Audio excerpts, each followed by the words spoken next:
Allah hamd sanalarımız bolsun. Peygamber Muhammed sallallahu aleyhi ve sellem'ge durut ve salamlarımız bolsun. Dünyanın her qaysi joylarida Uyg'urlik qismi bilan yashayotgan qarindoshlarimiz, do'stlarimiz bugungi programmaga kelganinglar uchun xush keldinglar deymiz. Bugun bizningki tashviqot dunyosida, tor dunyosida o'zining ilmini yo'shilmasdan her zaman az bolsun, ko'p bolsun internet orqali va boshqa vasıtalar arqılıq özününki ilmini dunyoga berishga, millatimizga ato qilishga tirishayotgan ustozlardan birisi, ma'lumot ilmi mutaxassisi To'g'liq Abdurazzoq akamizni ikramga taklif qildik va nihoyat muhim bir tema ustida bugun bu yerda To'g'liq Abdurazzoq akamiz bilan biz suhbat ilib boramiz, balki munozara ilib boramiz, balki Abdurazzoq akamizningki necha vaqtdan beri tayyorlab kelgan leksiyasi bo'lgan Uyg'ur yozig'ini latinchalashtirish to'g'risidagi ko'z qarashini qarindoshlarimizga dars qilamiz. Hammalarning xabari bor, necha vaqtdan beri bo'libmi o'tgan haftalardan biz nihoyatda siyosiy masalalardan nihoyat ko'p bir dars qildik, suhbat ilib bordik, herhalde biroz stress oldik. Chunki beshimizga kelayotgan kun az bir kun emas. Bütün alimlarning, bütün mutaxassislarning, bütün doktorlarning, bütün ustozlarning uyg'onib o'zining ilmini xalqqa sunadigan bir davri va vaqti va mecbur holatiga kelib qoldik. Uning uchun bütün alimlarningki o'zining ilmini dunyoga yeyishini, millatimizga ichishini, ko'zini ichishini, og'zini ichishini, quloqlarini ichishini, uyg'onishini umid qilamiz. Ya'ni bu uyg'onganlarning ichida bu o'zining ilmini az bo'lsin, ko'p bo'lsin xalqimizga bag'ishlayotganlarning ichida bizga tanishlik bo'lgan Abdurazzoq akimizning so'zlarini bugun bu yerda anglab o'tamiz aziz qarindoshlar va bu bir ilmiy leksiya bo'lganligi uchun bu yerda siyosiy taraflardan ko'p deyishmasligimiz mumkin.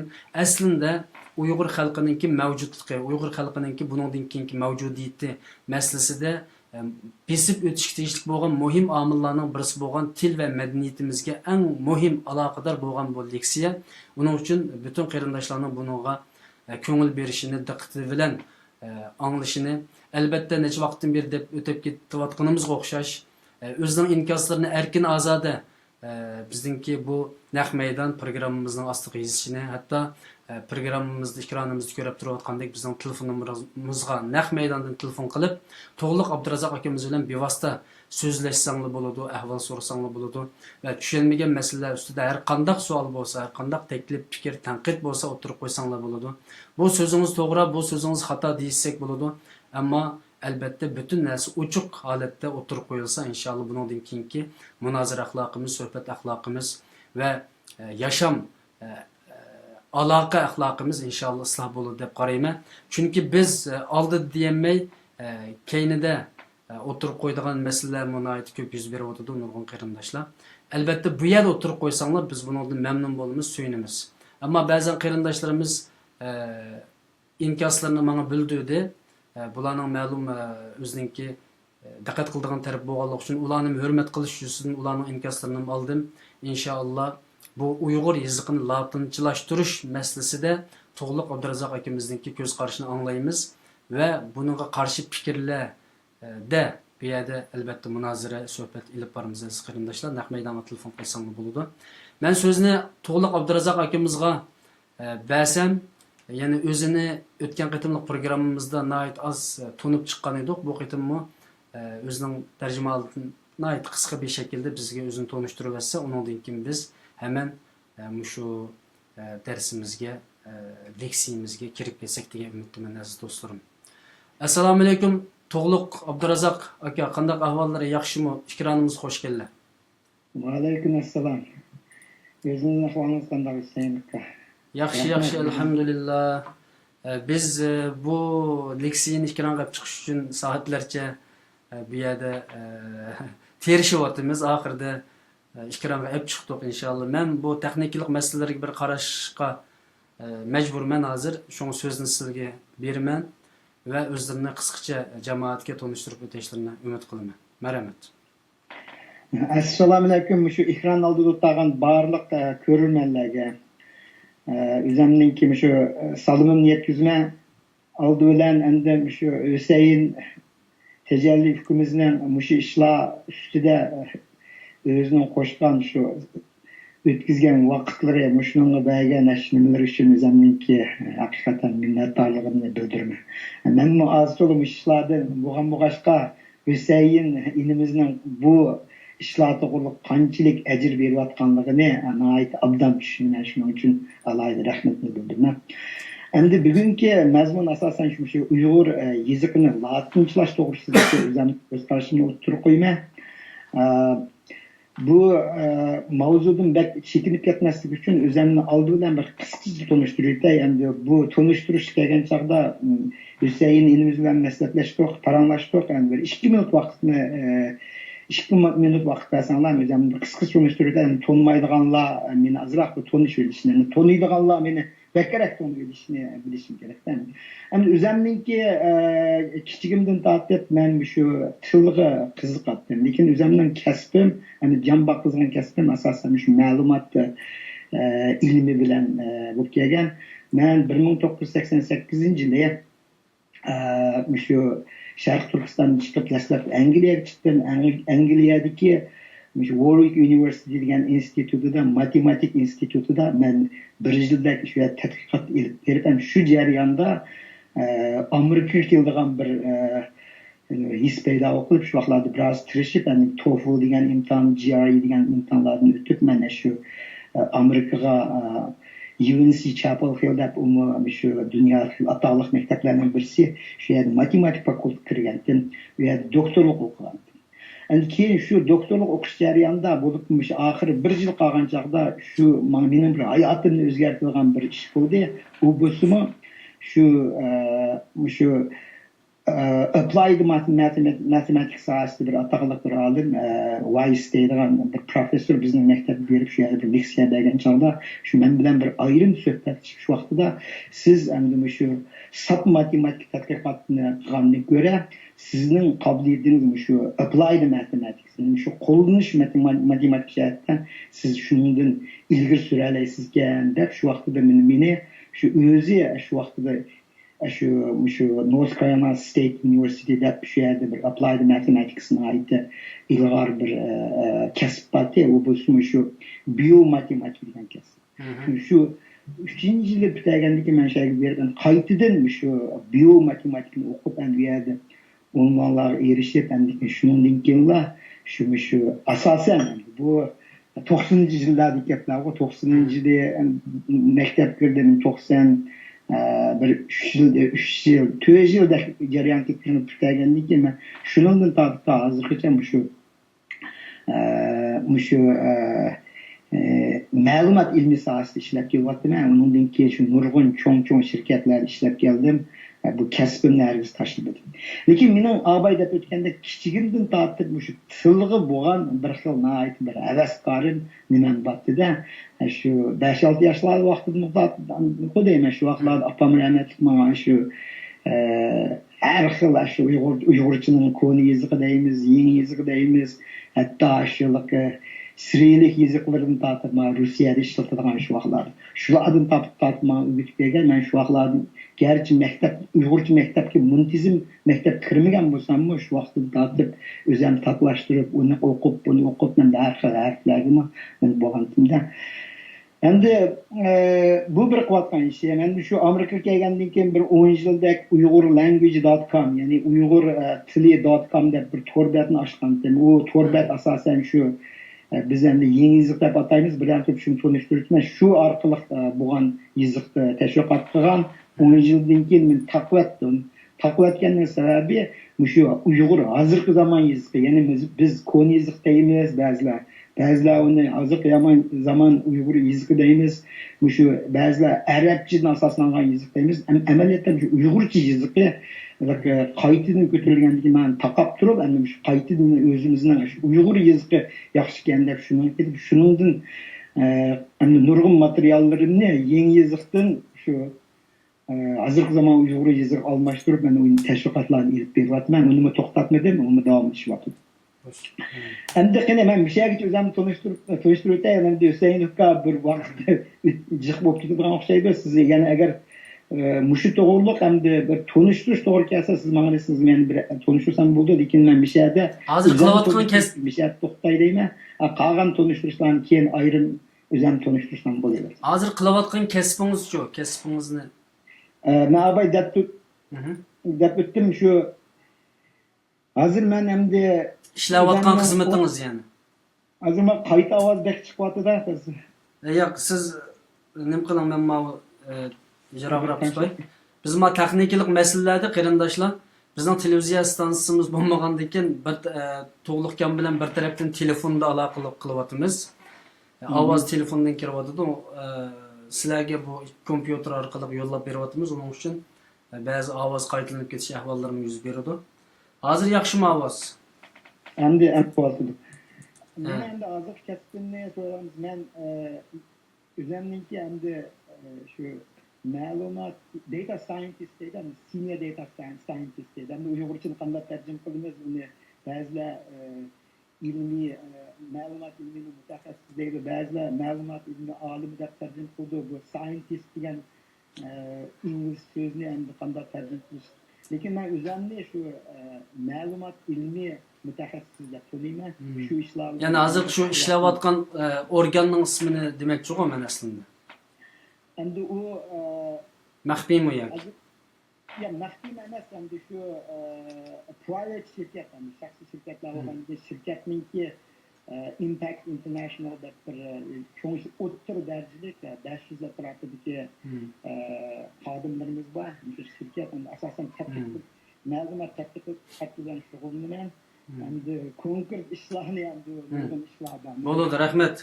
Undaqda biz hemen nimaga kirib kelsak, darsimizga kirib kelsak, bu necha vaqtdan beri o'zlari loyilab kelgan leksiya ekan, ya'ni o'zlari tayyorlagan.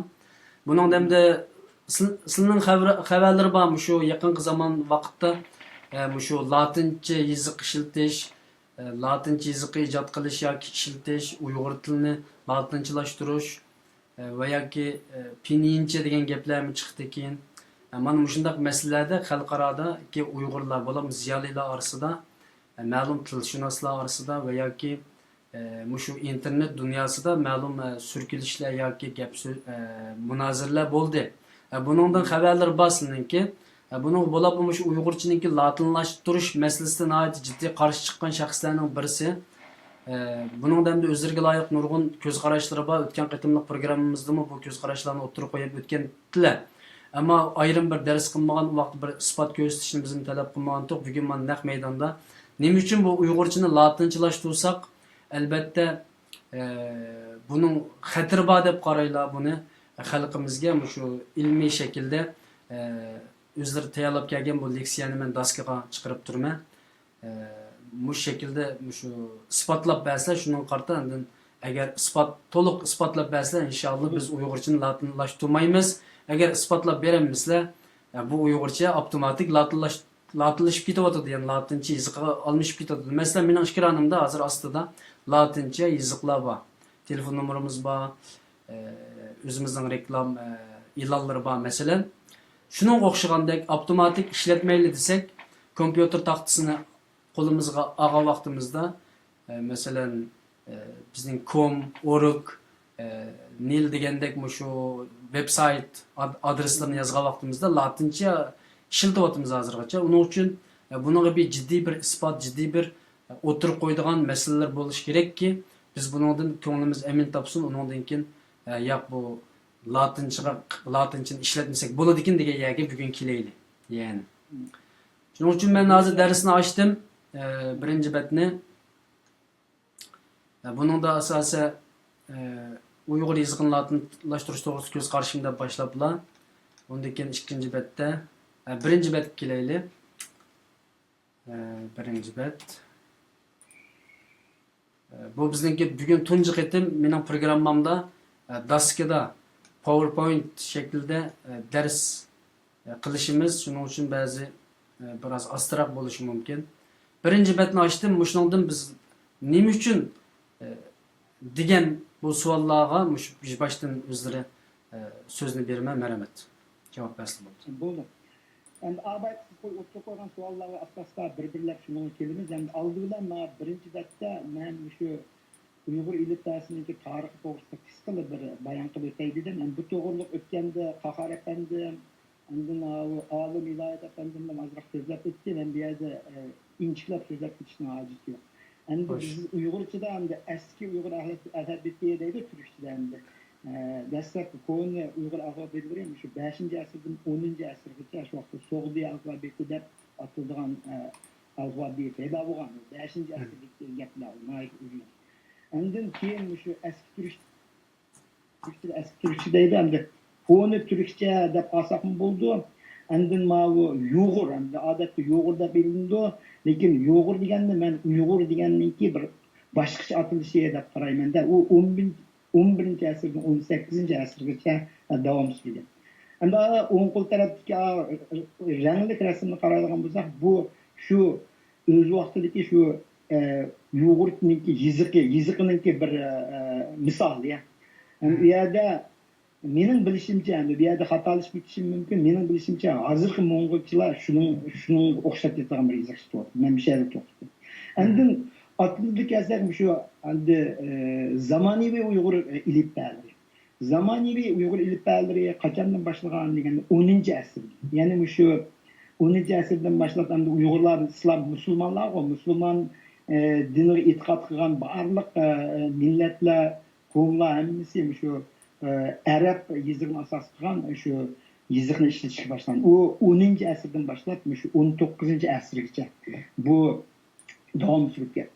Endi u vaqtdagi nima uchun hozirgi shu konizda deb ataladigan bilan farqlantiramiz deganda, u vaqtdagi shu ilipba hozirgi sal o'xshamaydi. Keyin o'zgartishlar berilib, hozirgi zamonaviy Uyg'ur ilipbasi kelgan.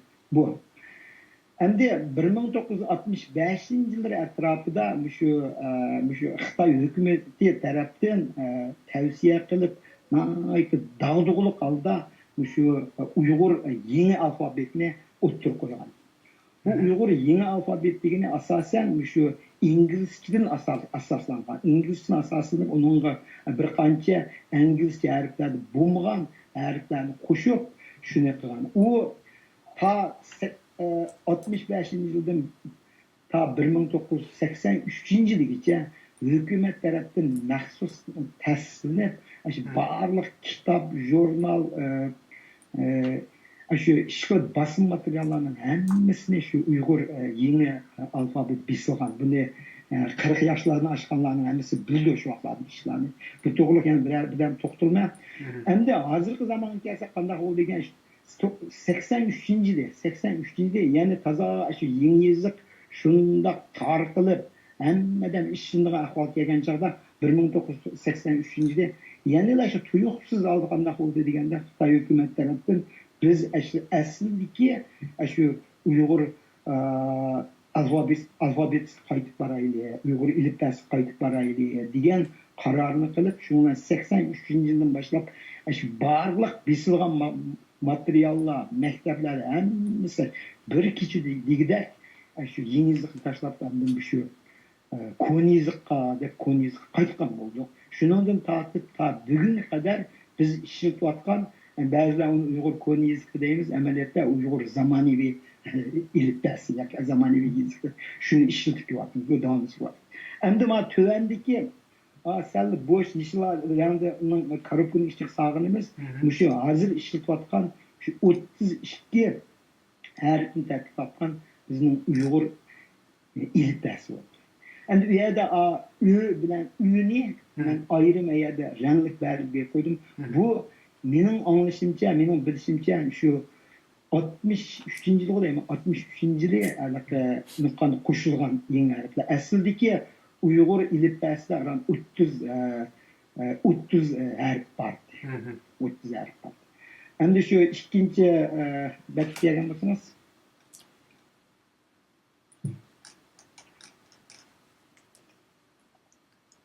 ikkinchi betni ochdim ha.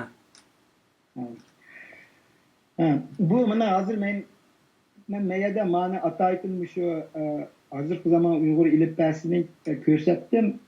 Abay deb o'tgandek ü bilan ü ishgarib 63-yillarga qo'shilgan, shuni hozir biz ishlatayotgan mana shu. Buningdan boshqa har qanday yiziqni official deb ishlashmadi. Xitoy hukumati e'tirof qilmadi. Xalqarodagi Uyg'urchani biladigan, Uyg'urcha yozalaydiganlar hech qaysi boshqa yezikni rasmiy e'tirof qilgan yeri yo'q. Faqat unofficial shaklda ishlatib kelyapti. Hüseyin ukama hapımızın zılık kayıt ağız yere çıkmaktı bu. Ha bo'ldi. Bo'ldi men uni shutay. Buna endi ötküzüp 3. bet geleydi.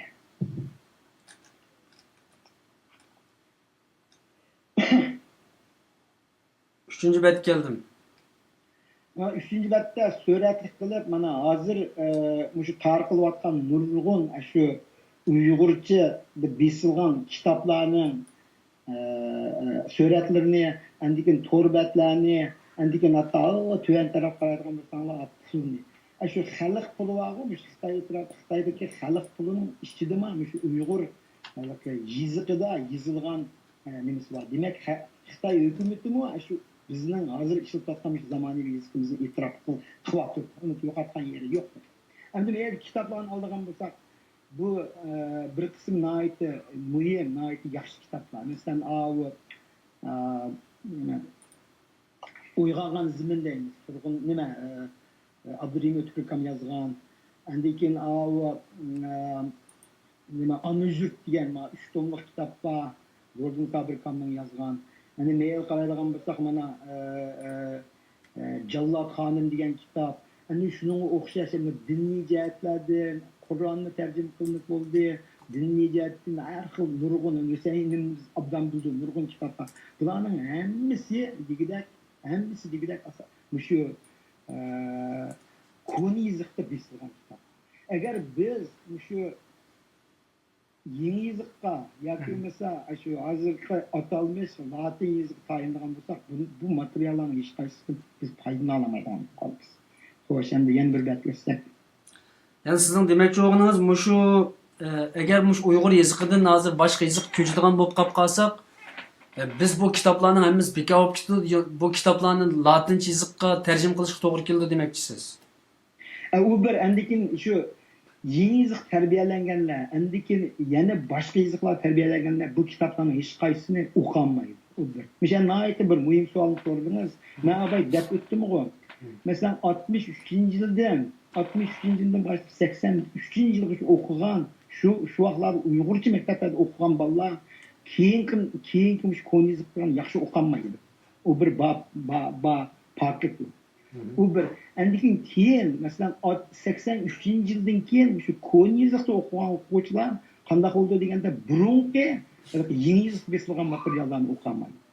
Shunday qilib hozir agar biz yana 3-chi yezikni tanishtirgan bo'lsak qanday bo'ldi deganda shu burun besilgan materiallarning hech qaysini o'qolmaydigan yana bir avlod savotsiz Uyg'urlarni yetishtirib chiqadi. Men bilan savotsiz deganim endi ilmiy jihatda yana bir jihatdan savotsiz emas, xat o'qishda yezishda savotsiz o'qigan. Bu ichinishli ahvolni ko'rib turibmiz hozir. Shundaymi? Biz Uyg'urlarning ichida men nurg'un odamlar bilan aralashma, nurg'un tanishtirim bor. Shularning ichida ba'zilari o'zlarini olim deydiganlar, til mutaxassis bo'lib ketganlar, ammo u kompyuterda Uyg'urcha yozolmaydi. U bir. Endi yana ba'zilar qanday bo'ldi deganda, ko'n yoziq yoza oladiganlar yangi yoziq yozolmaydi. Latincha tushunmaydi. Shunday qilib bir ish qilib, nihoyatda bir xil nima bir qalaymiqanchilik yoritilib, endi mushtaq bir ahvol bo'lib qoldi. Bu to'g'ri yana to'xtalamiz, tuvandagi batlarni tanishtirib bo'lgandan keyin men bir şeygacha so'z keldi. Xo'sh, bu qarindishimiz so'rabdi, shu Bo'g'ra o'g'li qarindishimiz yozgan o'xshaydi. Yevropada qarindoshlarımızın ko'pinchisi Latincha harf ishlatishda ching turdi. O'zimizning o'sha ishlatayotgan normal konib kitobatini ishlasak, yezigimizni saqlab qolishga bekrak foydasi bo'ladi deb qarayman. Buningga qanday qaraysiz? Nima uchun Yevropadagi Latincha yezikni ishlatishga ching turdi deydi. Bu gap qanchalik to'g'ri bilmayman. Shaxsan Yevropada hammadan biz Latincha yeziq ishlataylik degan odamlarmi jiqmi sizningcha yana? Buning qanday qaraysiz? O to'g'riliq birdan turib bir maxsus bir batva shu to'g'riliq so'rashma shu yerga kelganda bir tafsiliy so'zlab paranglashib o'taylik. Lekin mencha bu yerda hozircha Latincha degan narsa ko'p umumlashgan yeri yo'q. Meningki mo'ljallashimcha butun dunyodagi barliq shu Latincha yezig'ini yoza oladiganlar. Mening deyotganim atalmış Uyghur Latin yazıkı da 2006 yıldan keyin şu menvatkan şunday. O 10 ming etrafıda bo'ldi. Gerçi naytı cık görüngen bilen ameliyat yizvatkanlar şu 10 ming etrafıda. 10 ming belki cık devetken yerim var. Çünkü internet özünüz bilsiz. İnternette bağlan sıraya şu Uyghur yazıqı da yazalaydıganlar köpeyip texnikimi şu yerge hazır asasen mükemmel işilgan yer kep kaldı. Ben hazır mana bir şeyde köşklatkan şu slaydlarının hemmisi Uyghur yazıqı yazgan, kompüter yazgan. Bunu kolda yazıqını kılışını. Hazır telefonda olamdı, torda olamdı, her xil şu yumuşak detallarda hemmisi de biz yazıqını yazalaydıgan vaqt oldu da. Şunun için hem de mişintik cevap verip turay, tövendeki betler degende yani bir to'g'ri to'xtaymiz. Bo'ladi hozir 3-chi betga 4-chi betga o'tdik. Buningda Uyg'ur yangi yiziqi degan tema qo'yilgan ekan. Mushu betni bir tushunib olaylik. Buni hem de bir yerdeki Ovozini o'ngshib aytdim ovozini. bu betni hem de bir yerga ko'rsatishga maqsadim şu 1960 yıllardan tatlı 1990 yıllargacha davom surgan Uyg'ur yangi yiziqininki yangi yiziq bilan şu ko'ni yiziqni biz selishtirishni ko'rishib o'taylik. Mesela üstündeki A, B, C, D'den başlap E, F, G degan bular hammasi o'zinglar ko'rsizlar.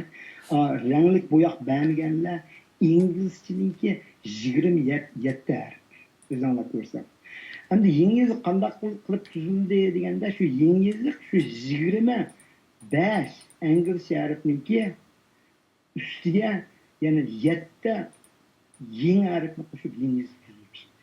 Demak, yangi yiziq Pinyin degani bilan u amaliyotda Xitoyning ijodiyati emas. U inglizcha harfning o'zi, latincha harf degan mana mishal ko'rinib turibdi. Mana o'zinglar ko'ribmi oxtagi A, B, C, D, E, F, G, H, I, L, J, K, L, M, O, P, Q, R, S, T, U, V, W, X, Y, Z degan bu 27 inglizcha harf.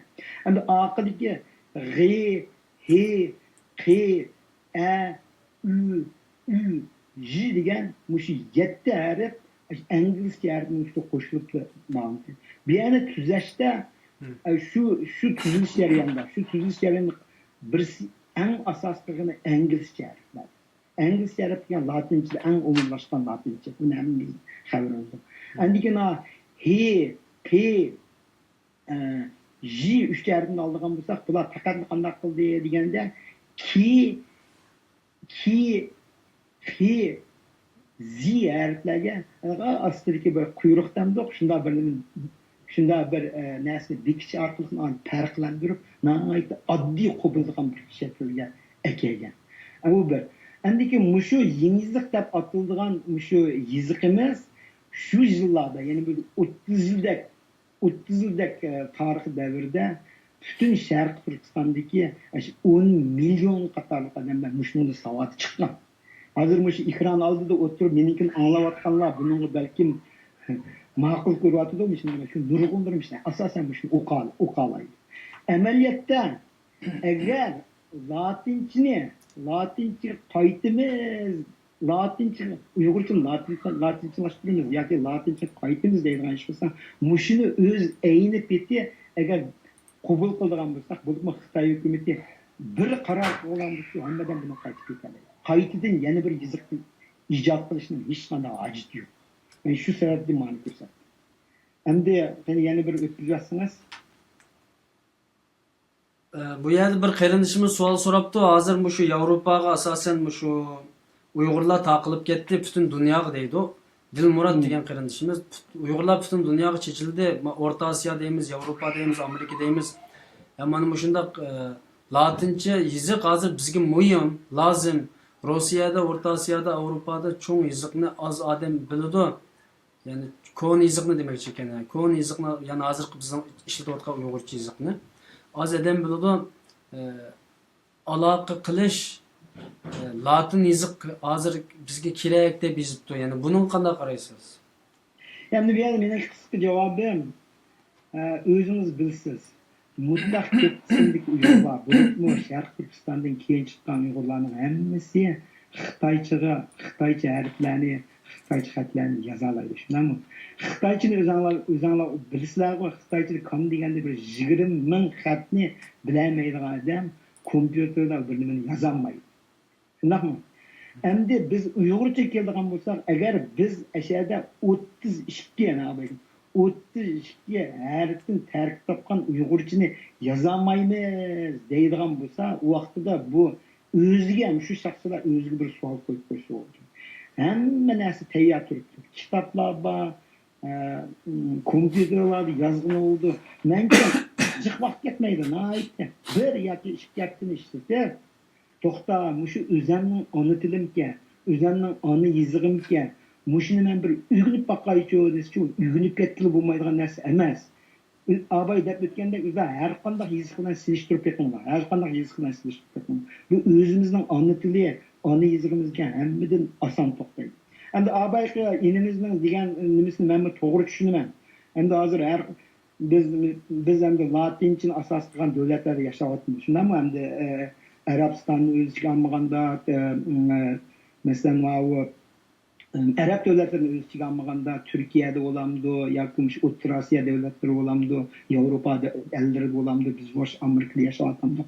Biz hammamiz latinchani asos qilgan shu tilni qabul qilgan davlatlarda yashayapmiz. Albatta, menga nisbatan aytgan chog'da men shu inglizcha kuni besib Uyg'urcha besishni xohlayman. Qozog'istondagi yoki O'rta Osiyodagi, Rossiyadagi Uyg'urlarga nisbatan ular sirlik yezikdagi Uyg'urchani besishni yaxshi ko'radi. Endi Finlandiya, Germaniya, ularmi balkim o'zlari shu davlatdagi harflar orqali bir o'zaro mundaq bir munosabat yurgizishda ishlatishga bo'ldi. Lekin bularni umumlashtirib yana bir yeziqni o'ttir qilmaymiz degan u butunlay odamning aqliga sig'maydigan, mening tushunchim bizniki bir qarindishimiz deydi hozir. Allah razı olsun, elbette her qanday bir kishi o'ziniki fikrini o'tirib qo'yish erkinligini Alloh taolo unga bergan. Ya'ni haqorat qilmasak, g'iybat qilmasak, shikoyat qilmasak, har qanday shaklda fikrini o'tirib qo'ysang bo'ldi. Bir ovoz bir qadam degan qarindishimiz yozibdi. Yani onun aldığı bir qarindishimiz yozibdikan, Uyg'ur latin yezigi mustaqil yeziq emas, albatta hozirgi zaman Uyg'ur yezigini o'rniga destishga bo'lmaydi. Umumlashtirish tegishli masala latinchaning har xil shakllarda yozilishini qiyinlashtirib deydi. Latincha harflarni qiyinlashtirib u el y, ya'ni Uyg'ur latin yezigi, ya'ni Uyg'ur latin yezigi qo'llanishini tashviq qilish edi deydi. Uyg'ur latin yezigi deydigan bir yeziq o'ttirib chiqdi miyada. İxtilop mavjud bo'lmasligi kerak edi-ku debdi hamda Navbahor qarindishimiz. Bu yerda ixtilop mavjud, bu yerda ixtilop qilmayapmiz. Biz bu bir narsa o'rganyapmiz va o'rgatishga tirishyapmiz. Ixtilop hamma yerda bo'ladi. Qur'onning oyatlarida ixtilop qilgan olimlar bor. Allohning so'zida ixtilop qiladi insonlar. Uning uchun bu Uyg'ur yezigi, hadis, yana bir yezigi, Amerika, Yaponiya, Qashqa Uyg'ur degan narsada ixtilop qilish degan u normal bir ish. Shuning uchun biz bu yerda ixtilop qilsakmi bo'ladi, munoziralashsakmi bo'ladi, har qanday bir shaklda paranglashsak bo'ladi. Xo'sh, yana Uyg'urcha, latincha yeziq degan gap qanday qaraysiz bu ber? Siz javob berishdan burun men gapni tugatib olay. Undan keyin debdi Navbahor qarindishimiz, kim qayerda harf o'zgartimiz yoki almashtiramiz debdi. Bu nim degan hojatsiz bir tema debdi. Ziyolilarimiz qildigan ish topolmayotdi. Qildigan ish topolmaymiz, daskaga chiqib so'zlab deb herhalde sizningki buni necha oyda yozib chiqqanligingiz, qanchalik kechilib buningga vaqt sarf qilganligingiz, balkim bu sizlar urushib qolgan bir kishi bo'lishi mumkin, bilmadim. Albatta, demakchi o'g'ini bu nimda bu temani o'tirib so'rab chiqding deydi. Bu tema bu internet dunyosida, Facebook dunyosida nurg'un qitim tilga ilingan, ziyolilar o'tirsida ixtilof bo'lgan, tartishilib munozirlashgan tema bu. Ham yaqindan beri masalan Olimjon Inoyat, doktor Olimjon Inoyat, yana professor hozirgi unvoni. Professor Olimjon Inoyat nimada Izmir universitetida hozirgi yangi bir yiziqni turk latin yiziqini yoki latin turk yiziqimi nim deb ism qo'ysak, yiziqining turk dunyosida latincha yiziqni umumlashtirish deydigan bir proje başlatildi hozir. Davlatdan qo'llagan. Başlatilib, hozir mush O'rta Osiyodagi Qozog'iston, Qirg'iziston, Turkmeniston masalan, mushu turk qavmlarininki o'rtaq shakldagi bir latincha yiziqini birlashtirish deydigan bir proje başlatdı. Onun uchun bu o'tirdi bir masala. Bir ovoz bir qadam qirindishim bu tunigillam bugallam yüzümüzün yutib qolib chiqiblar. Mani bir deyish baqila deblar o'tirga chiqolmaymiz inshaalloh. Shun qolgan so'zni sizga bersam, biri Uyg'ur latin yiziqi degan buning qanday qaraysiz? Ikkinchisi bu tema nima deb o'tirga chiqdi degan gapga javobini sizdan anglayman. Oldu meniki mavi Uyg'ur yiziq to'g'risida bir batpa, uning orqadan shu Uyg'ur latin yiziqi. Men yana atalmış Uyg'ur latin yiziqi deyman. Buningda endi ba'zilar balki buningga nima qildi deyman, haqorat degan emas. Nima uchun shunday deydiganligim to'g'ri, mening bir ayrim maqolam bor. Uni keyin ayrim so'zlasam bo'ldi, birdan turib vaqt chiqsa o'qibasam bo'ldi. Lekin aldidan bir qancha batni tugatay agar qolsangiz bo'ldi. Balkim abay qo'yilgan savollar shu batlar orqali tushundirish mumkin.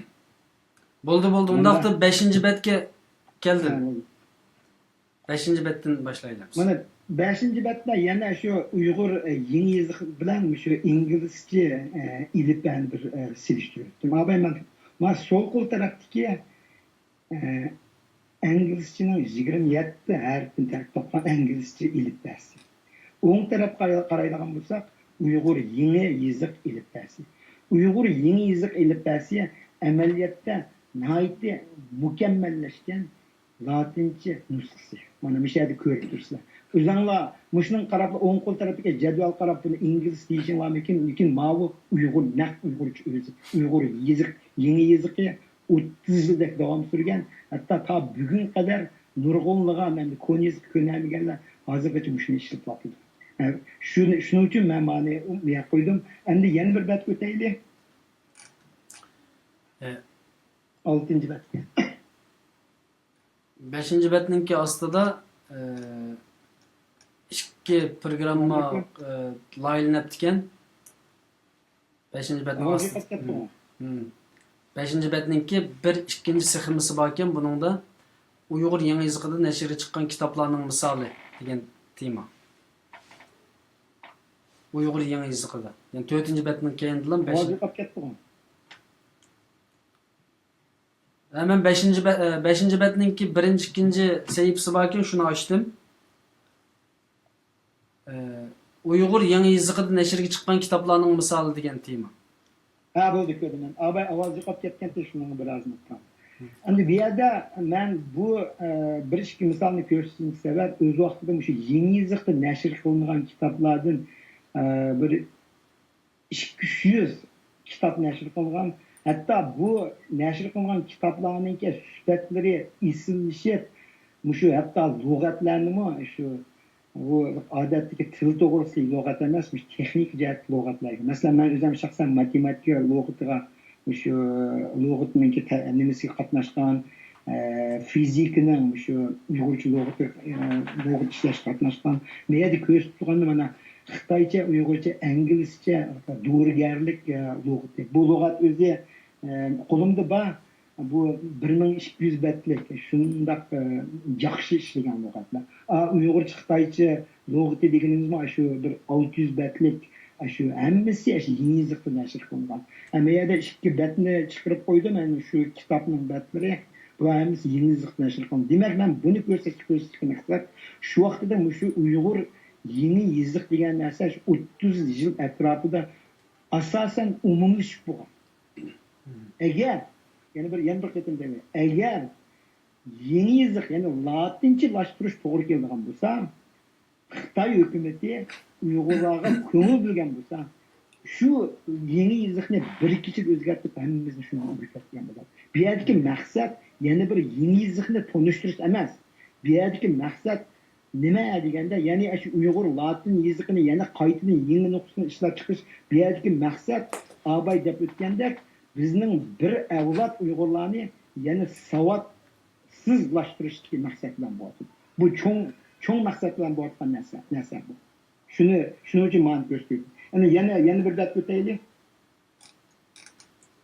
6. bet. 6. betga. 6. bet keldimi?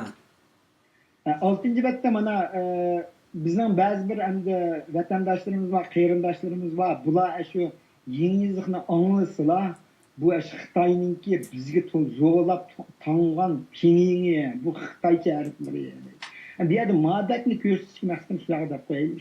Shuni nihoyatda ta'kidlab o'tay dedim. Shu Xitoycha pinyin degan harflar Xitoyning ijodiyati emas. U faqat İngilizce harflarni, 27 İngilizce harfning ustiga birla harfni qo'shib, ya'ni U degan harfni qo'shiblar, butun Xitoy pinyin harfini yaklab chiqqan. Shuning uchun Uyg'ur latin yezigi Uyg'urchani Xitoychalashtirish uchun o'ttirib qo'ygan degan ko'z qarashning hech qanday ilmiy asosi yo'q.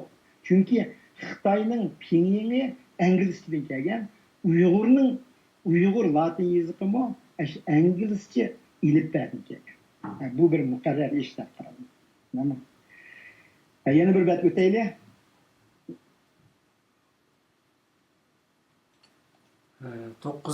7. betga.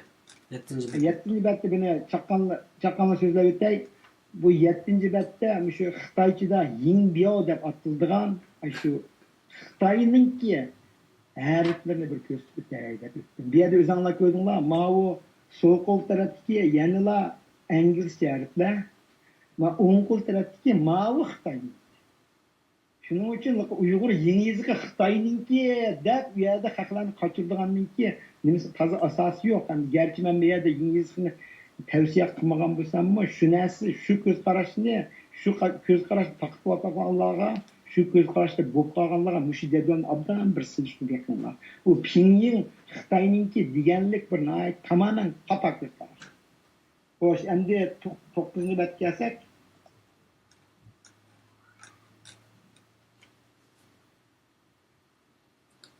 Xo'sh, 9. betni ochdim. Qarindoshlar savollarni so'rayotdi. Mush 9. betdan keyin men qarindoshlarimlarningki ma'lum inkoslarini deb o'tay. Mush 9. hozir 8. bet keldik. 8. betda. 8. bet endi Abayga shu Olimjon Iloyat, endiki mash Qahar Baratkan, ya'ni shunday nurg'un olimlarimiz bor, Uyg'ur mutaxassislar. Bular endi uzun yillardan beri shu turkchani bevosita, turkcha ilifbani bevosita qo'llab, shu Uyg'urchani yezish degandek mushtaq ko'z qarashlarni o'ttirib qo'yyapti. Mening u ko'z qarashlarga mening shaxsiy o'zimning qarshilik bildirgan yerim yo'q. Onunla o'zimning salohiyatimni to'shmaydi. Men faqat bu yerda nimani ko'rsatmoqchiman deganda, agar latinchilash to'g'ri kelgan bo'lsa, yana birinchisi latinchilashtirish, Uyg'urchani latinchilashtirish to'g'ri kelgan bo'lsa, turkcha amaliyotda eng yaxshi mustafaning birisi. Nima uchun deganda qarab o'taylik. Bu yerda jadvalda ustidagi qurmishi turkcha 29 harfdan tarkib topgan turkcha ilifbasi. Bu yerda ostidagisi Uyg'ur zamoniy Uyg'ur ilifbasi. Bularni silishtirib ko'radigan bo'lsak, biz agar xi bilan hini ko'k rangda qo'ygan, xi bilan hini, ki bilan qini, zi bilan jini mushlar agar farq ettirmaylar. Endi uning ustiga masalan g'ining o'rniga yumshoq gin ishlatsak, chining o'rniga turkchadagi chini ishlatgan bo'lsaklar, endi shining o'rniga turkchadagi chini ishlatsak, amaliyotda biz bevosita turkchani qo'llanib, biz Uyg'urchani yezib ketaveramiz. Buning qayta harf ijod qilishning hojati yo'q. Buni qaytadan uni ratlab grammatikani tuzishning hojati yo'q. Chunki turk tili bilan Uyg'ur tili hamda turk til sistemasining bir tili biz bir hesapta fakat bir ayrım Uygurca degan fakat bir ayrım diyalog. Şu. Endi yana bir yaxshi yeri Türkçenin bevosita qo'llanishning yana bir yaxshi yeri qo'shma harflar, mana jup harflardan yo'q yoki qo'shma harflardan yo'q, masalan chi, shi, ji yoki ji, chi, shi degan bu harflar harflar Türkçede yo'q, biz uni qo'llab ketmaymiz. U bir. Endi abay sizmi deb o'tdingiz, butun dunyoda mening mo'ljalishimcha 100 milliondan 120 milliongacha xalq o'sha turkcha ilifbasini ishlatib kelyapti. Agar biz bevosita shuni qo'llaydigan bo'lsak, demak abay sizmi deb o'tdingiz o'shaylikka. Masalan, barliq turk tilini qabul qildiganlar hammasi bir o'rtaq til bo'lgan bo'lsa, shuni yezishni ishlatib ketaveramiz. Yana qanday keldi deganda, yana bir yangi yezishni ijod qilishning hojati yo'q degan bir yakun o'tirib qo'ying. Buni misal konuşturay, endi yana bir bet o'taydi. Ma qarindoshlarninki inkaslari bor. Albatta bu bizning suhbatimiz davomli bu qarindoshlar bilan ham har shaklda bo'lganlik uchun. Yana bu yerda hozir bu Turkiyadagi boshlatgan proje Türk millatlarning qavmlarininki yezigini birlashtirish projesi bir ishga başlatilib, buni umumlashtirishga terishilyapti. Ammo bu yerda Pinince yoki latinchani ishlatayli degan masala yo'q, faqat butun turklar tushunadigan bir nimani o'tirib qo'ysak degan nima boshlanib o'tibdi. Bu yerda shaxsan men buning bir tarafiga qaytildim. Milliy tarafiga qaytilmadim, ammo siyosiy tarafiga qaytildim. Qaysi tarafdan desizlar? Masalan, bizning mustaqil bo'lishimizda turk qavmlari bilan hamkorlashishga to'g'ri keldi. Bular bilan munosabatlashishimiz hozir dunyoda eng Uyg'urlarga sahip chiqayotgan davlatninki birisi mush turklar hamda. Shunda bo'lgankan bu yerda buningdan keyingi mustaqillik harakatimiz, Xitoyga qarshi mujodilamizda hamda buning bir foydasi, ya'ni hech bo'lmagan yezigimiz bir yerga kelsa, buning bir foydasi bo'lamdigan, mustaqil bo'lib olgandan keyin Uyg'urcha yezigimiz qaytib kelsak bo'ladi-ku degan mundaq bir narsani o'ylab baxtim. Bu bir tafakkur hamda. Ammo kuchab tashviq qilmayman, tashabbus qilmayman. Ammo milliy tarbiya qaytilmagan yerim bu biz zot burundan ishlatayotgan o'zimizning mustaqil elifbasi bo'lgan Xitoyda butun dunyoda hozir Xitoyda zaten burundan to'ntiliqliq butun dunyoda bo'lingan bir elifbarimizdan nima uchun voz kechib, ya'ni yangidan bir Xitoylar davomli yiziq yangilishlab bizni ag'dirib etdi 50-60 yildan oyog'i. Nurg'un bizni keyinda qoldirdi, yana yiziq yangilishlab, yana turklar haqqancha turklar birlashgan taqdirda biz yana o'zimizning yiziqidan voz kechib qilamdiq degan bu tarafdami mening kallamda bu bir ziddiyatga kirdi. Bir qarindishimiz bir nimani va'tdi menga, vatandan chiqqan bir hujjatgan. Bu hujjatda Xitoylarninki hozir pininch ishlatanglar, ingliz latincha ishlatanglar demasdan balki bir hujjat tushirganligini bu hujjat menga va'tdi. Men buni ishkiran qo'yma hozir.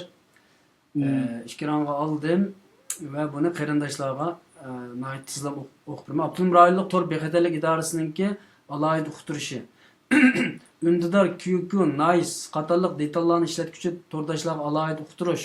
2018-yil 1-oydan boshlab har qanday joyda, har qanday vaqtda uchur yozsanglar, Uyg'urcha, Xanzucha yozsanglar debdi. Uyg'urcha, Xanzucha yozsanglar. Pinincha qat'iy yozmanglar. Pinincha yozilgan xatlarninki inglizcha ma'nosi boshqa ma'noda qonunsiz so'z iborali bo'lganligi uchun pininchini qat'iy ishlatishga bo'lmaydi. Ya Uyg'urcha yozsizlar yoki Xitoycha yozsizlar debdi. Bu uzun bir hujjatga men qisqa to'plamni qilib qonunga zid har qanday yozma, video, rasm qatorliq mazmunlarni tarqatganlarni to'g'ri soqchilarga ma'lum qilishinglar kerak. Bu hujjatni atrofini urug' chiqqanlarga tashviq qilishinglar kerak. Boshlovchi Shi Jinpingning, ya'ni bu jallod terrorist Shi Jinpingning Jungoda yashagandagi Jungocha so'zlashing, Jungocha kiyining, Jungoni sayohat qiling, Jungo madaniyatiga bo'ysuning degan bu Jungocha xat aloqa qiling debdi. Ya'ni Jungocha yiziq ishlating demoqchi ekan. Jungocha xizolining debdi. 19-qurultoyda Shi Jinping degan jallod shouchininki nimasi ekan bu so'zi ekan. Bizning Uyg'urcha tillaymiz-ku, shouchi deb qo'yamiz. Men unutib qolgandim bu gapni, ammo bu Shi Jinping ishlatib qo'yay. bu sözünü yadımız saklayla depti bu Abdülhamid Rahillik nimeden çıkargan hüccetken. 19. kurultayda Xi Jinping degan goy bunu çıkarıptı. Çıkarıp bu Uyghur halkınınki nim kılışını depti. Yani ya Uygurca yazsa ya Xitaycha yazsa depti. Ama Pinyin yazmaysa, İngiliz yazmaysa depti. Ben bu hüccetni qo'lga tushirgandan keyin shu bir qarindishimizningki inkos qilishicha hamda hozir Xitoylar bexatarlik jihatda ingliz so'zlar va latincha yoziqlardan bexatarlik so'zlarini suzib ap bo'lolmay bexatarlik jihatda nihoyat jiddiy bir qiyinchilik duch kelayotganligi. Masalan biz latincha assalomu alaykum deb yozsak latin yoziqida Pokistonliklar Hindistonliklar, Amerikaliklar, musulmonlar masalan assalomu alaykum deb yozsa bu ikkisi o'xshab ketadi ekan. O'xshab ketgandan darhol Xitoyning jihi idorasidagi bu xat so'zlagan bu sistemaga kirgan vaqtida latincha yoziqlar aralashib ketib, bir Uyg'urningki assalomu alaykum degan yozgan xatini suzish, mayli undilarda bo'lsin, boshqa nasli bo'lsin, bu tasga to'xtaydi ekan. Shuning uchun bexatarligini nim qilib, jihi idorasi shu Xitoycha yo Uyg'urchasidan deb shunday hujjat chiqarib, keng ko'lamda taqdim deb menga boshqa sifatlarni yo'lladi. Ammo vaqt munosabati bilan hamma sifatlarni ko'rsatmayman. Buningga qanday qaraysiz? Ya'ni Xitoyningki Xitoy tashviq qilib turibdi hozir, yo Uyg'urchasi yo Xitoychasi latincha ishlatmaysiz. Bu to'g'rimi? Bu qanchalik o'rni bor buningki? Endi u agar men qo'yilgan savol bo'lsa, men ash hujjat o'zini ko'rib boqmabman. Endi qisqa javobim shu, shuning u to'g'riliq meningki bir ko'z qarashimni tiklandi deb qaraydigan. Men buni endi biroz hayron qoldim shunda deganligi. Chunki o'tgandilar shunda mana 2006-yilda deyman, 2006-yilda ular qo'pib shu chet ellarda biroz nima qo'yganlikda Uyg'ur latin yoziqini qabul qilinglar deb ularni hujjat chiqargan. Endi keyin bultodan boshlab deyman, bultodan boshlab butun o'rta maktab, boshlang'ich, hatto oliy maktablarda tamoman Uyg'urchani yozmaysa degan qarorlarni chiqargan. Ulardan xabarim bor. Demak, shu Uyg'urcha bo'lgan bo'lsa, so'zlatkizmaydigan bir holatga olib kiradigan bir bosqich kelib qoldi. Endi bu yerda endi yana qo'shib Uyg'urcha, u yer Uyg'urcha degani balkim shu koni yoziqda degani qo'ymayman, meni anglashimcha. Shundami? Men uni ko'rmayapman. Hozirgi Uyg'urlashtirilgan koni yoziqni demoqchi.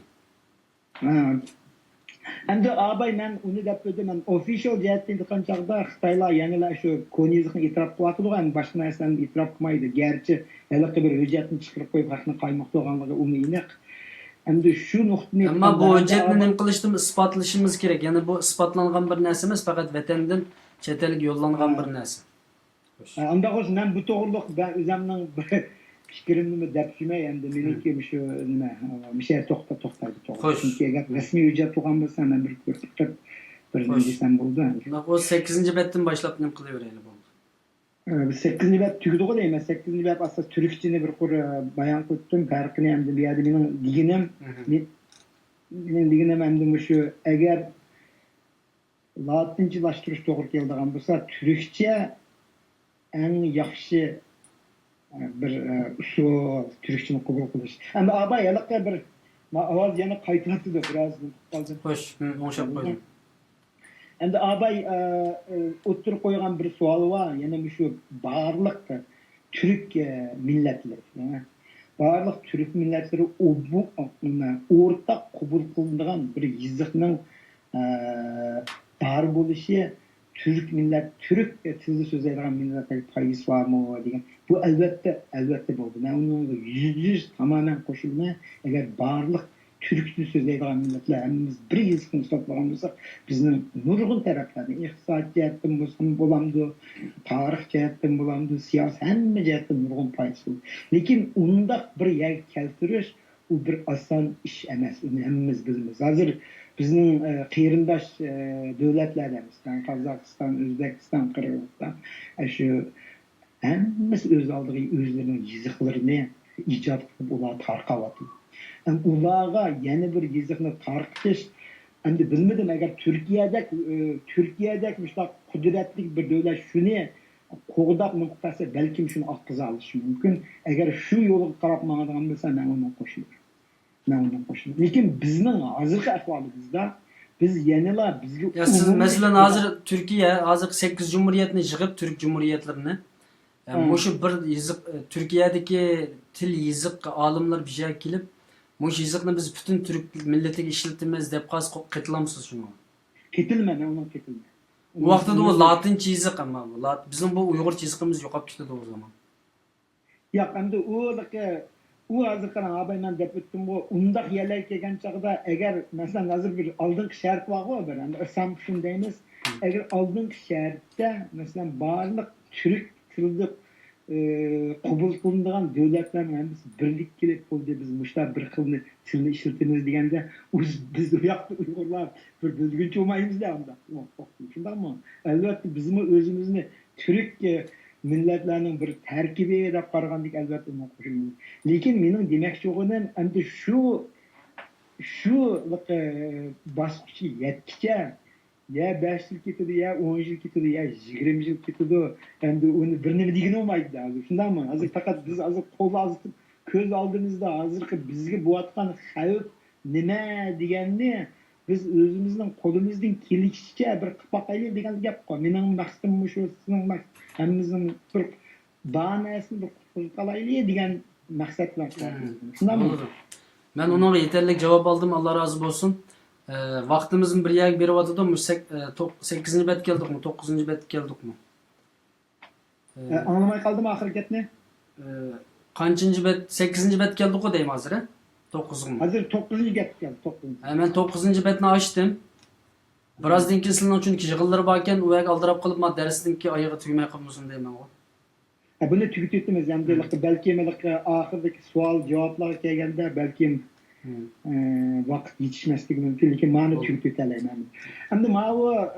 Endi bu nihoyatda hot topic deyman, nihoyatda qiziqarli narsa shu Uyg'ur Latin yozig'i deb ishlatib kelgan. Abay deb o'tdim, ham dunyoda balki 10 ming atrofida Uyg'urlar to'rlarda ishlatyapti asosan.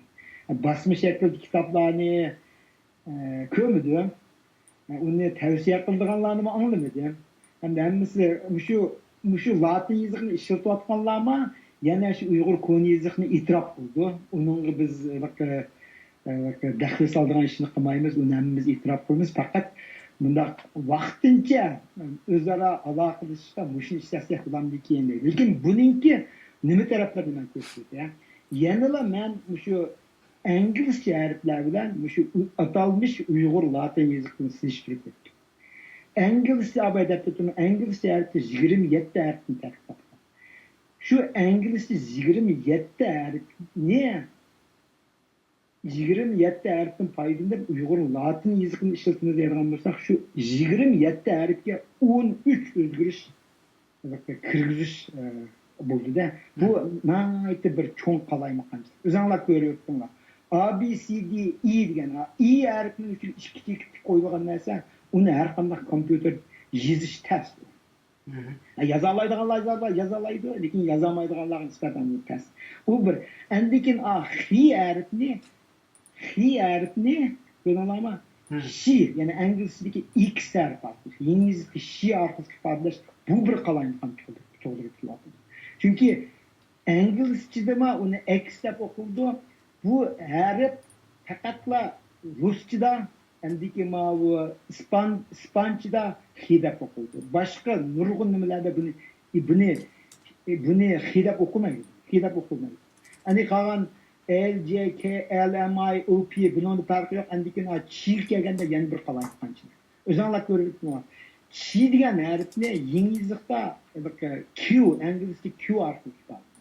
Q. Hem de bir yerde qo'shma harf bir xatolik qo'shma harf ishlatib qoldi, CH ni ishlatib qoldi, CH orqali chi o'zgartdi. Endi keyin mushu o'zgarish orqali yana bir qancha masalan chini nima deb o'qildi. Chini endi qi deb o'qildi deydi.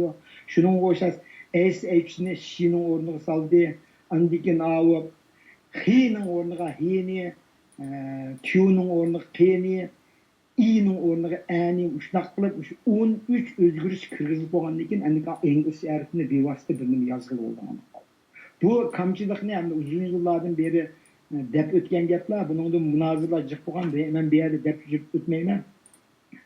Endi buning kamchilik taraflari nima uchun men buni tavsiya qilmayman deganda, u yerda men qisqacha o'qib o'tay. Birinchisi bu faqat butun dunyoda faqat 10 ming atrofidagi kishilar cheklangan. Ikkinchi, ingliz tiliga 27 harfga 13 o'zgarish talab qilindi. Endi birisi Sharq Turkiston va Qozog'istonda. Nima? Hammamizga ma'lum 97% atrofidagi Uyg'urlar Sharq Turkiston bilan Qozog'istonda yashaydi. Qozog'istondagi Uyg'urlar sirlik ishlatadi. Sharq Turkistondagilar bu latin yozig'ini qabul qilish mumkin emas. Ular qabul qilib qo'ygani yangi yoziq. Endi keyin shu information technology sohasida men o'zim 30 necha yildan beri 40 yildak bo'ldi kompyuter bilan jon berayotgan odam. Kompyuter texnika kelganda ma'lum tazim boshlanmaydi. Chunki kompyuterda eng yaxshi narsa nima deganda bir knopkada bir tovush, bir ovozni chiqarish. Bu yerda o'zinglar ko'rdinglar, chi, shi, yana ni, ji deganlarni qo'shib qo'yishning o'zi bir qalayimqanchilik bo'ldi kompyuterda. Kompyuter hozir atlashmaydi. Bu bir. Endi keyin yana bir nuqta nima deganda o'tganda olimjon iloyatda atamdan o'tgan so'zlar o'tdi. Men shu vaqt bir savolni so'ragandim. Uyg'urchada qancha qitim til yozib o'zgarish bo'ldi deganda, shu vaqtda 17 qitim deb javob bergan. Endi biz yana bir uli yeni 17 ning ustiga qo'shadigan bo'lsak, bizning 18-yozig'imizni paydo qilgan bo'lamiz. Bu nima foydasi? Bizda faqat 30 harfdan tartib topgan iliblarimiz allaqachon mukammallashib bo'lgan. Uning yana 18-yoziqni ijod qilishning nima hojati? Nima? Shuning andiki bu bir. Andiki yana birisini men abay deb o'tdim chiqdim. Bu faqatla shu to'rlarda, ijtimoiy taraflarda, endi o'zlari shu telefonlarda ishlatkili bo'lganlar bir cheklanib qoldi. Resmiy yoziq ustida basma materiallar ishlatgan bo'lmaydi. U bir. Endi yana birisi mushtaqlardan bakan yana birisi nima deganda shu yoshlarning orasida, ya'ni uyganchilarning orasida bir to'p qalayimqonlik kelib chiqdi. Chunki birisi qo'pib Uyg'ur yangi yoziq o'rgatayotgan, yana birisi qo'pib Uyg'urcha o'rgatayotgan, yana birisi qo'pib turkcha harflar orqali Uyg'urcha o'rgatayotgan, yana birisi seriya o'rgatayotgan. Shuninglar uyganchilar shu uyganchilar eng oxirgi kitob, hech qanday kitobni o'qimaydi. Uyg'urcha bilgan kitoblarni o'qimaydi. Shuning bilan bular qanday bo'ldi degan bir qalaylik bir xil qaymoqchilik kelib, men zaten nimani qilyapman deb.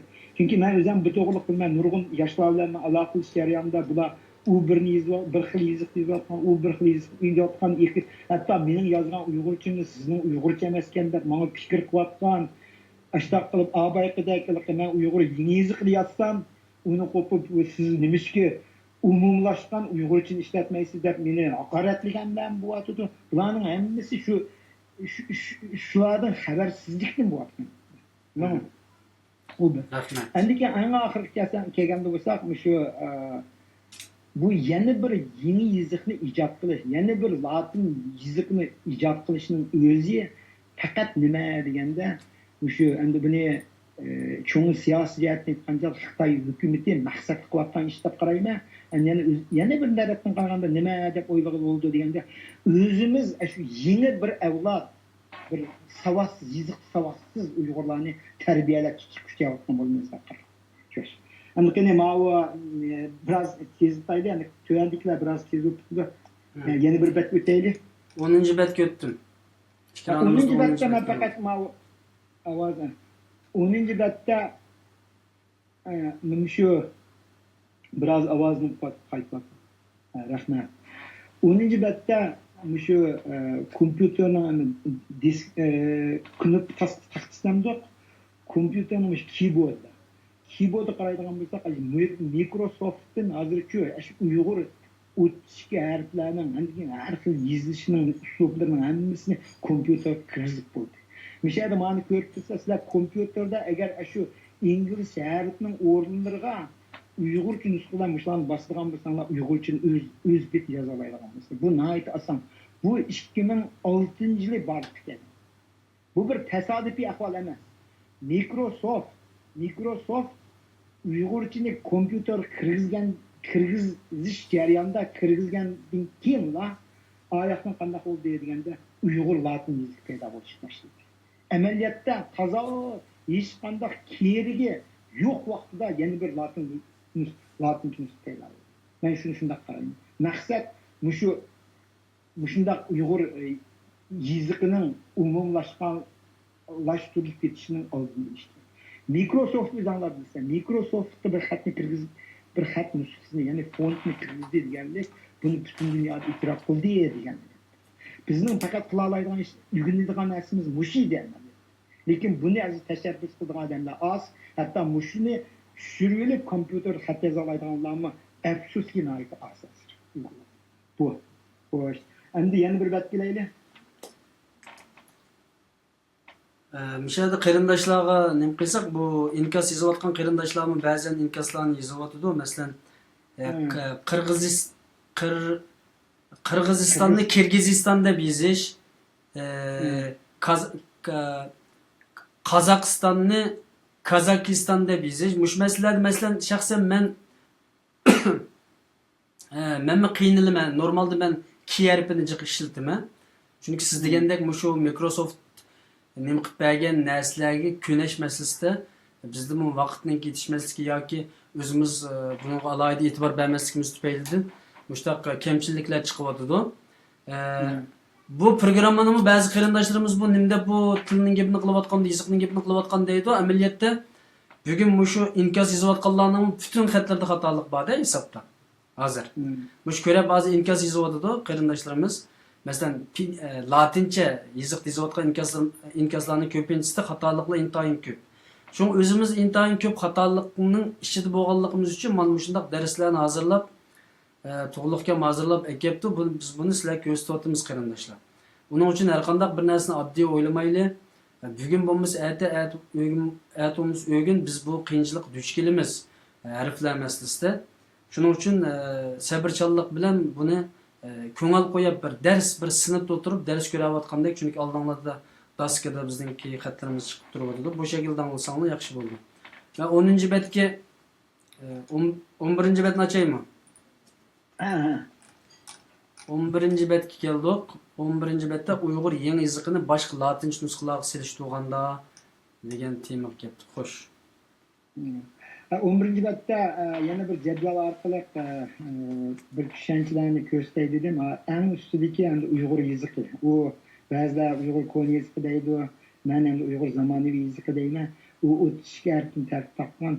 Endi mening ko'z qarashimcha eng mukammal Uyg'urchasi, Uyg'urchani eng yaxshi ifodalaydi. Faqat o'tishga uningda mavjud emas harflar yo'q, ammo qo'shma harflar ishlatilmagan.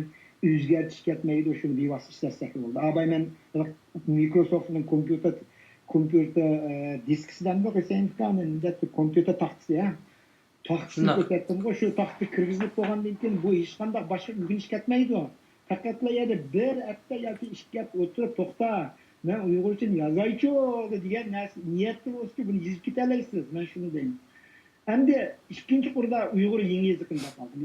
Uyg'ur yangi yoziqi deganda uni biz hozir amal yo'q.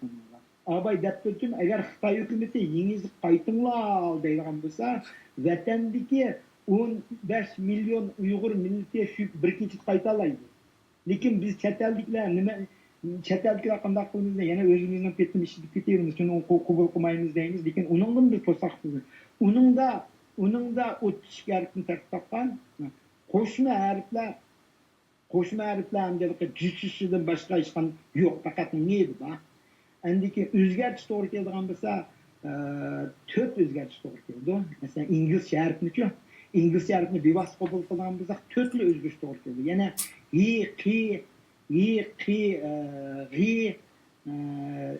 yana qaysi shu 4 harfni qo'shib qo'ysak, ingliz ketaveradi degan. Endi inglizchani bevosita qabul qilgan bo'lsak, biz faqatla 3-qur kelaylik. İngilizce bevosita qabul qilgan bo'lsak, masalan, kunukda inglizcha harflar orqali uyg'urcha yozaylik deydigan bo'lsak, shu faqat P, H, A, J 4 harfni farqlantirmay ishlatsak ketaveradi. Buningga biroz mashq ketadi. Nima uchun deganda Abay masalan Qirg'iziston deganni agar birlik qi bilan kining o'rniga keyin ishlatadigan bo'lsak, agar boshqa birinchi qatam o'qiganda balkim Kirgiziston bo'lib qolibdi deydi. Lekin bir ishqini o'qiyotganda, ha, mal Qirg'iziston demak ekan deb uni o'qib ketgan bo'ldi. U har qanday latincha nusxasida bor gap. Buning uchun inglizchadan bevosita, masalan, men 28 dedim, inglizchaning ustiga u harfni qo'shib bersak, 28 bo'ldi. 28 inglizcha harfga faqat P, H, J to'rt harfni farqlantirib ishlatgan ishlatib ketadi. Türkçe ne abaydat ötüm. Türkçe 29 harfga biz faqat P, H, J'ni farq etmeyla işletsek Türkçe arqılı Uyghur için bevosita yazıp ketamiz. Ama Uyghur Latin yazıqını işlatadigan bo'lsa qanday bo'ldi deganda, u vaqtda biz 27 inglizcha harfga 13 o'zgarishni kirgizib, shuni o'zimizni ko'ndirishib. U bir murakkab masala. Endi yana bir bak ketaylik.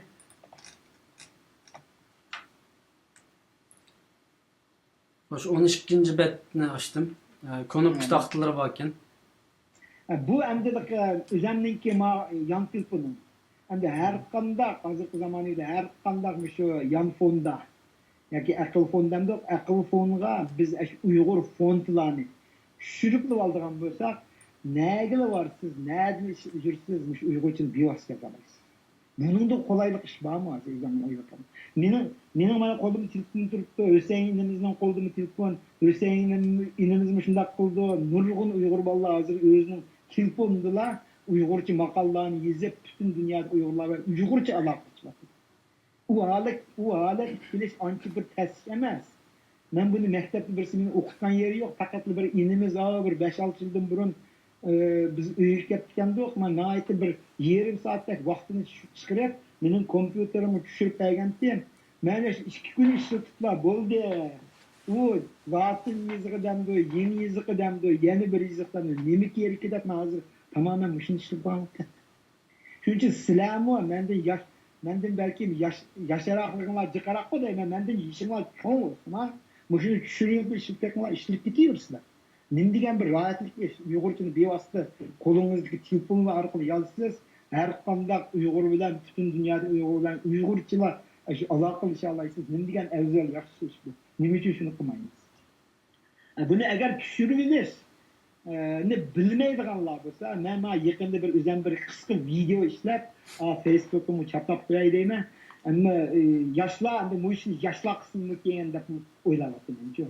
Yaşlar şunu kılırlar. Eğer sizin kolunuzda telefon bulsa, düşürüşünü bildiğin bulsanız, nayta adil bir video, 2 minutlik video işler çıkarıp koyun buldu. Ben teşvikatından bulayım.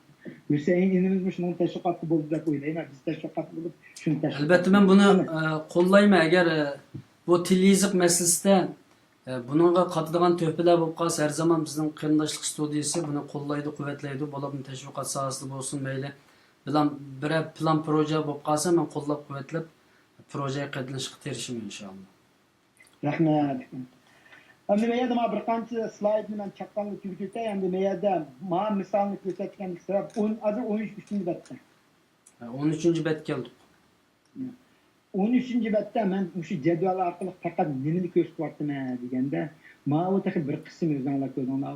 Bu yerda Uyghur Arap yazığı deb ataptı, Uyghur Latin yazığı deb ataptı, Uyghur Siriyan yazığı deb ataptı, Uyghur Pinyin yazığı deb ataptı. Mesela 4 xilni berdi. Eğer muşundaq jadvalni men o'zimni tuzib chiqdim, muştaq jadvaldan 15 qurliqni tuzib. Demak, Uyg'urcha Latin yazığının nusxasi hozir men jig'imda 15 ni retlab qo'ydim. Yani onun üstüne yeni birini çıkarış mı o nait asanleş. Yani kompüter devri, teknik devri. Bir kişi de birisi yeni bir yazısını icat çıkarıyor.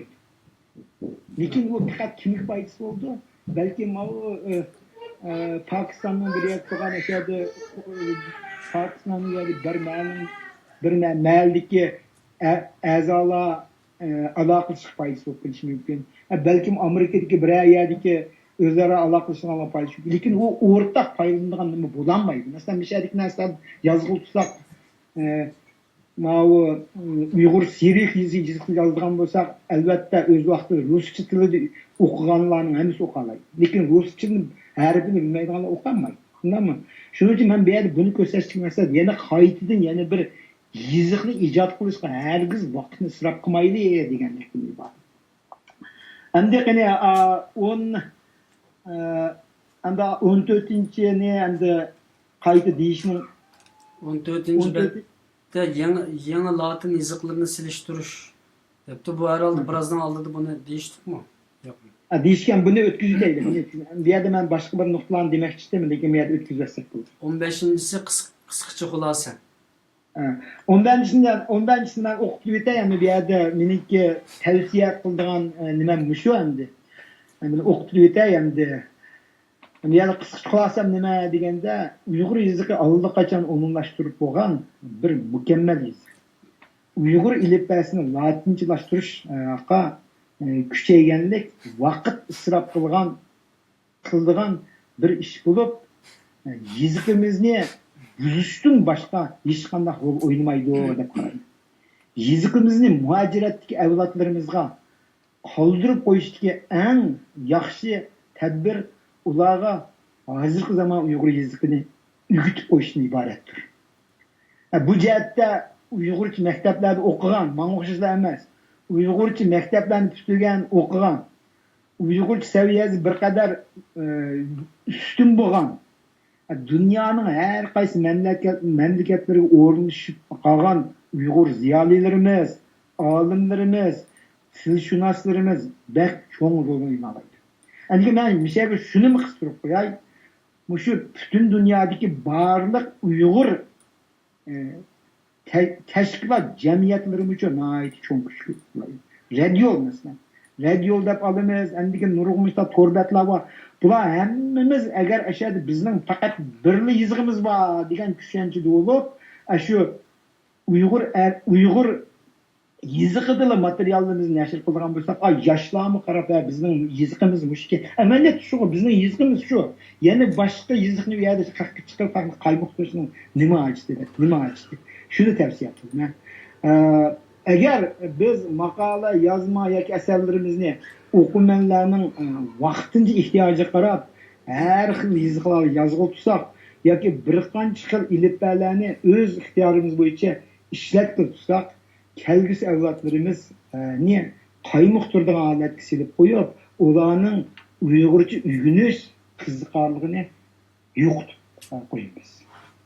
Men bu yerda leksiyani bu yerda oyoqlashtiray.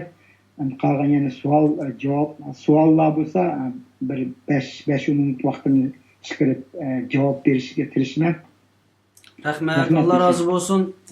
To'g'liq akimizdan o'zininki necha vaqtdan beri tayyorlab kelgan leksiyasini bugun bu yerda dask orqali sinfimizda naq maydonda ko'rurmanlarga dars qilgan bo'ldik. Bu arada ma'lum savollar so'raldi, munozaralar, masalalar o'tirib qo'yildi. Pastda o'tirgan qarindoshlarimiz, yana ko'rurmanlarimizning ba'zi inkoslarini yozdi. Bu yiziq masalasida xuddi biz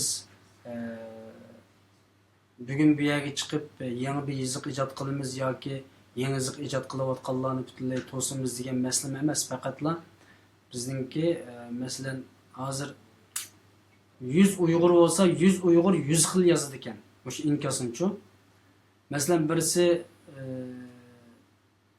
Uyg'urcha yozsa, Uyg'ur tili hozirgi ko'n yiziq deymiz-ku, masalan Uyg'urcha yiziqimizda yozsa, yana bir qarindishimiz latincha yozdi ekan, yana bir qarindishimiz pinincha yozdi ekan, yana bir qarindishimiz Qozog'iston va Qirg'iziston nusxasidagi pininlarda yozdi ekan. Hatto men ba'zi ko'rib qolmayman, Norveç, Italiyaning yiziqlarida yozgan qarindoshlarning ko'rib qolmayman. Iliq harflarda, masalan Norveçda ba'zi harflar bor, o'ninki ichida bunda tuzbi siziq borda. Qarasak 8 o'xshaydi bu siziq. Uni mi qetib qo'ydi? Masalan, mana mushundaq avvalda yuz beryapti, buni biz hech qasimiz buni faqat sepsanmay ketaveryapmiz. Xuddi bu normaldeklar. Masalan, ba'zi qarindoshlarimiz shi harfini latincha yozgan vaqtida s bilan h'ni birlashtirib shi deb chiqardi. Bu normalda Xitoyninki pinincha shisiga o'xshab ketdi. Masalan, Xinjiangni mesela Shin degan xatni yozmoqchi bo'lsa, u S bilan H'ni ishlatadi yoki X bilan I'ni ishlatadi mesela. Ba'zi qarindoshlarimiz X'ni ishlatadi Shi'ga. Mesela X harfigami ba'zilar H harfini ishlatadi, ba'zilar X harfini ishlatadi. Şu bu hozir yozayotgan yozig'imiz 100 xil asli-ku hozir shu internet dunyosida. Shuning uchun biz bu darsni o'tirib ko'tarib chiqdik. Biz bu yerda kallamiz ishib qilib to'g'liqga Amerikaning optipi, mana Gollandiyaning shamolda ketib qilib emas. Albatta bir narsani o'ylab xalqim biz hozir boshlasak bu darsni, balkim 10 yildan keyin yozig'imiz birlashib ketishi mumkin. Ya hammalar uyg'urchalam yozadigan bo'lib ketamiz, yoki 5 yildan keyin, yoki hammalar abay to'liqganmi qaytildi agar butun turk dunyosi bir xil latin yozig'ini ijod qiladigan bo'lsa, 5-4 yil vaqtimizni olib ketmasa, bizning vaqtimizni isrof qilmay darhol jiddiy bir shaklda yoziq o'zgartiradigan bo'lsa, biz hargiz bo'lguncha olmaymiz uyg'urlarmi shu latinchani ishlatamiz deylar, shundaqmi? Shunga o'xshagandek, masalan, shaxsan men ba'zi qarindoshlarimizning inkosini o'qiganmadim abay. Latincha yozibdi, ba'zi xatlar egizpas. Demak, biz mana bu egizpaslikni asta-asta o'ngishimiz uchun to'g'liqkamdek ziyolilarni ikramga olib chiqib bu yerda so'zlashyapmiz qarindoshlar. Hargizim kallanglarni qilmasin. Hozir bir qarindoshimiz nihoyat jiddiy shaklda uyg'urcha yoziqni tashabbus qilibdi nemisda, masalan, inkosda, ammo o'zi latincha yozibdi. Masalan, biz mana shunda qarshilik ziddiyatning ichida biz hozir. Ammo biz hech qaysimiz diqqat qilmayotimiz yoki ko'nib qoldik bu ishga. Bizimiz latincha yozamiz, bizimiz uyg'urcha yozamiz, bizimiz O'rta Osiyo latinchisini yozamiz, bizimiz Amerika latinchisini, bizimiz Xitoy pinyinchisini yozib, hozir kunimizni jinimizni joyityapmiz. Ben bir gap qistirib qo'yishgan. Xo'sh. Ovozini qis. Abay anaqa gap ovoz biroz qaytyapti. Xo'sh, men hozir mana bu tuyuqsiz telefon kelib qoldi. Bo'ldi, endi o'zgartirib o'tdim. Ana so'zlab beray. Şu abay nihoyatda bir muhim nuqtani o'tirib qo'ydingiz-ku. Yani onunla benim deydigan gapim, men nurg'unga o'zimiz bilsiz, nurg'un aşı Uyg'urlar bilan mening aloqam bor. Kunda degidek yüzdek uchur yezishib turman. Men de yaqinda bir narsani sinab baqdim-ku. Men shu latincha yoziqda yozayotganlarga hammasiga uyg'urcha yozib baqdim. Bular to'liq tushundi ekan men yozayotganim. Demak, bularning hammasi o'qalaydi. Şunun ko'zim yetdi. Lekin bir kamchilik yeri nima deganda xapusmi devtek o'tirib to'xta. Bizmi shu to'liqqanmi o'xshash. Biroq hatto vaqtimizni chiqarib, kompyuterimizga uyg'urchani tushunib olib, telefonlarimizga uyg'urchani tushunib, bizmi bu uyg'urcha yozib baqaylik-ku demaydi. Lekin o'qalaydi. Hammasi o'qiyapti. Communication'da gap yo'q. Mana shu asosan hozir yeni yoziqni ishlatmayman. O boshqa latinchani va uyg'ur latinchani ishlatib maqmasdan. Hech qanday lekin men o'qalayman ularni. Men shunaqa communication qilganda men atay shuni qilyapman. Bundan keyin shuni qilaman. Mening Facebook'imda o'zinglar ko'ryapsizlar. Agar men ashada yeni yoziqni yoki uyg'ur latincha yoziqni ishlatib qolsam, mana shu zaman mana fikr bersanglar bo'ldi. Ammo men turkcha harflarni ishlatib uyg'urchani ifodalash ve qilishim mümkün. Çünkü avu mükemmelleşken. İngilizce arkalık Uygurçini ifadeleshim mümkün. Lekin men Uygur Latin yazıkını men mani qilib ishlatmayman. Xo'sh. Xo'sh, rahmat. Allah razı olsun. Qahar Barat akamiz, doktor Qahar Barat mı bizning suhbatimizda bo'laverdi, yozibdi.